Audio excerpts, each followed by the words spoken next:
CM से लिपटकर रोने लगी बिटिया। कभी खुद सीएम पोंछने लगे बेटी के आंसू। कभी बुजुर्ग महिला की सीएम ने सुनी गुहार।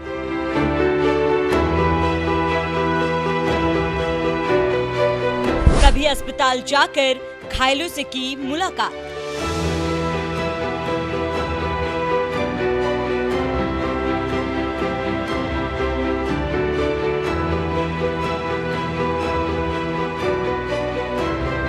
देवभूमि उत्तराखंड के उत्तरकाशी पर 5 अगस्त को टूटी आसमानी आफत में गांव धराली इस कदर तबाह हो गया कि जहां कभी जिंदगी आबाद हुआ करती थी, वहां अब मलबा ही मलबा नजर आ रहा है। जहां की जमीन कभी गुलजार हुआ करती थी, वहां अब चीख पुकार और आंसुओं की धार नजर आ रही है।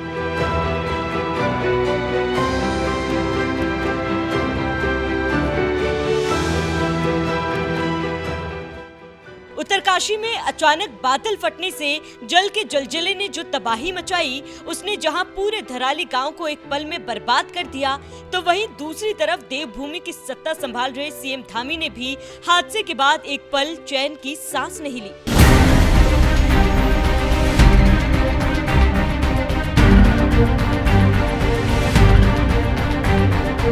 कभी मुख्यमंत्री के तौर पर ताबड़तोड़ बैठक करते नजर आए, तो कभी किसी अभिभावक की तरह पीड़ितों के आंसू पोंछते नजर आए। दिन हो या रात, हर वक्त पीड़ितों के साथ किसी चट्टान की तरह सीएम धामी खड़े नजर आए, जिससे पीड़ितों ने भी इस मुश्किल वक्त में खुद को अकेला महसूस नहीं किया और जैसे ही सीएम को देखा, उनकी आंखों से आंसू फूट पड़े। खतरनाक स्थिति थी और बहुत ज्यादा डरावनी स्थिति थी यहाँ पे। ये करवन आया 1:30 पे आया ये, हम इधर से पासे में, फिर देखा हमने कई आदमी उड़ के जा रहे थे नीचे, कई मकान बह गए, इधर हट थे, सारे पेड़ थे सारे खत्म हो गए। मुख्यमंत्री जी आए हैं, कैसा लगा आपको? मतलब वो आश्वासन दे रहे हैं हर तरह के। अच्छा लगा हमें, तब देखते क्या काम करते हो इस बारे में। किस तरीके का मंजर था जब ये आपदा आई? पत्थर का था ये तो बोला। जब ये ऊपर से काफी तेज मलबा आया है, काफी चीख पुकार यहाँ पे आप सामने ही, मतलब किस तरीके से देखा आपने? इसको तो पता ही नहीं चला, एकदम जबरदस्त में आ गई है, आदमी भाग भी नहीं पाया हुआ। क्या मंजर था जब आपने देखा? किस तरीके?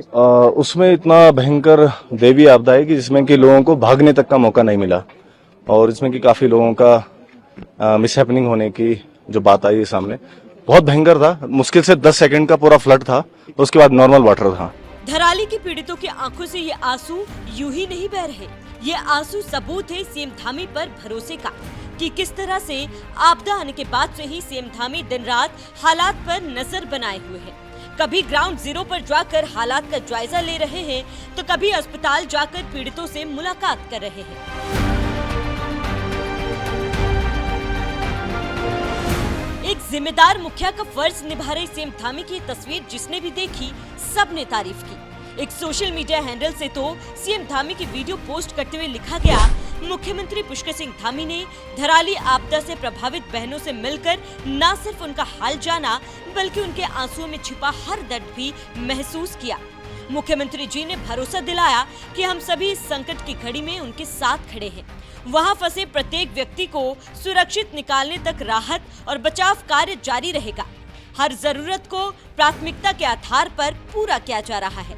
एक और सोशल मीडिया यूजर ने आपदा के वक्त सीएम धामी की सक्रियता को देखते हुए लिखा, मुख्यमंत्री हो तो धामी जैसा, हमेशा जनता के बीच सुख हो दुख आपको मिलेंगे। धराली आपदा से प्रभावित लोगों से भेजकर उनके आंसुओं में छिपा दर्द महसूस किया। इस कठिन घड़ी में उनके साहस को और मजबूत किया। जनता को भरोसा है कि संकट की घड़ी में मुख्यमंत्री जी उनके साथ खड़े हैं। दीपक रस्तोगी नाम के एक सोशल मीडिया यूजर ने लिखा, धराली में आए दिव्य आपदा से प्रभावित मां बहन पीड़ित परिवारों से मुलाकात कर मुख्यमंत्री धामी उनके कठिन घड़ी में उनके साथ कंधे से कंधे मिलाकर डटे हैं। उन्हें विश्वास दिलाया कि हम सभी इस मुसीबत के समय उनके साथ खड़े हैं, हर संभव मदद कर रहे हैं।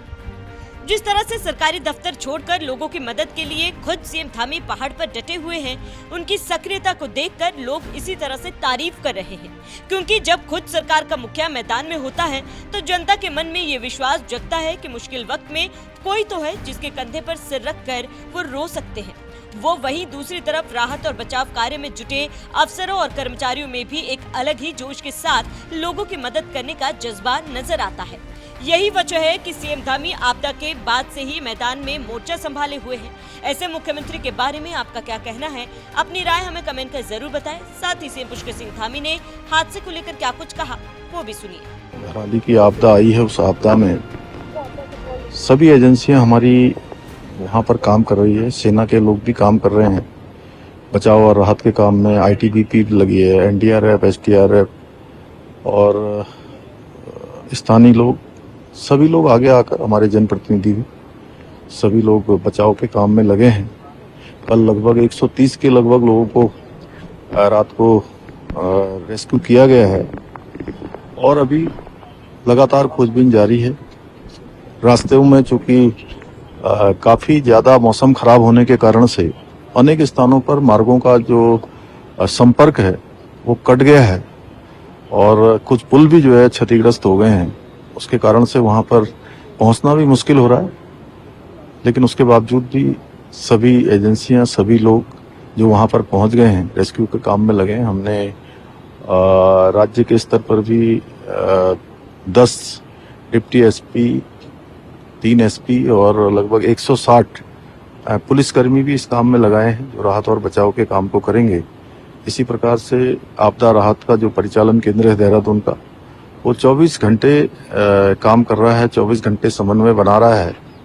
वहाँ से 3 वरिष्ठ अधिकारी भी इस आपदा के लिए डिप्यूट किए गए हैं, जो यहाँ पर पहले अपनी सेवा देकर गए हैं डीएम के रूप में या अन्य किसी जिम्मेदारी पर यहाँ पर रहे हैं। गृह सचिव श्री शैलेश बगोली को पूरे 24 घंटे के लिए आपदा परिचालन केंद्र का वहाँ पर समन्वय का काम उनके पास है। वो सभी से बात कर रहे हैं, सभी एजेंसियों से, सभी प्रकार की आपदा प्रबंधन जो हमारा डिपार्टमेंट है वो सभी प्रकार के जो नए इक्विपमेंट्स हैं उनको उपलब्ध कराने का काम कर रहा है। सेना के हेलीकॉप्टर भी तैनात हैं। जैसे ही ये जो मौसम ठीक होता है तो वो सेना के हेलीकॉप्टरों से भी रेस्क्यू अभियान किया जाएगा। भोजन पैकेट इत्यादि बनाए गए हैं, भोजन सामग्री की कमी न हो, डॉक्टरों की टीम भी बनाई गई है। इसके साथ साथ खाद्य विभाग भी पूरी तरह से एक्टिवेट है। बिजली की जो सप्लाई है, कल पूरी तरह से वो लाइनें क्षतिग्रस्त हो गई थी। बिजली को फिर से रिस्टोर करने का काम तेजी से चल रहा है, नई केबल डालकर, क्योंकि मौसम बड़ी चुनौती वहाँ पर बना हुआ है।